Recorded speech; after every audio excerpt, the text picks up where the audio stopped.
tales. Sit back and listen to our bartender tales. I'll bring you around, drinking on down to the tales we tell. I'm Doug. Not Douglas or Dougie, just Doug. I'm Doug. So this was a big day. The good news is that it was my first day working as the general manager.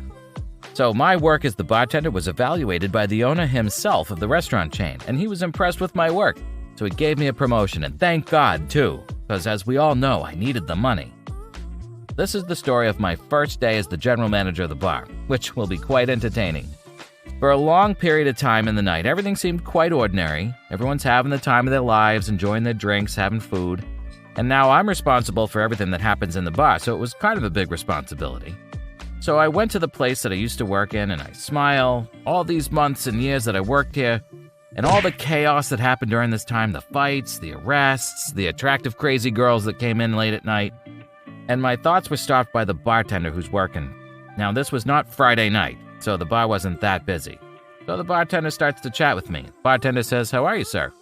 And I say, "I'm doing pretty well. How about you?"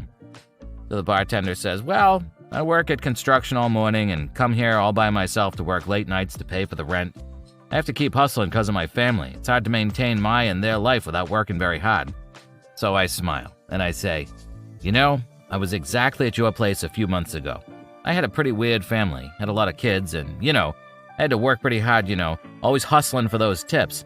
But it all kind of went well, and here I am promoted to general manager." The bartender says to me, "Well, where did you work when you were not working at the bar?" I say, "Well, I worked at construction too." So he goes, "Where, Mike's? That's where I work."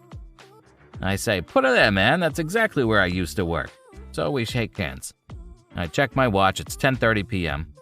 And I say, "All right, looks like everything's under control. I'm going to be leaving early tonight because I got to get ready for something tomorrow. So I'll see you then."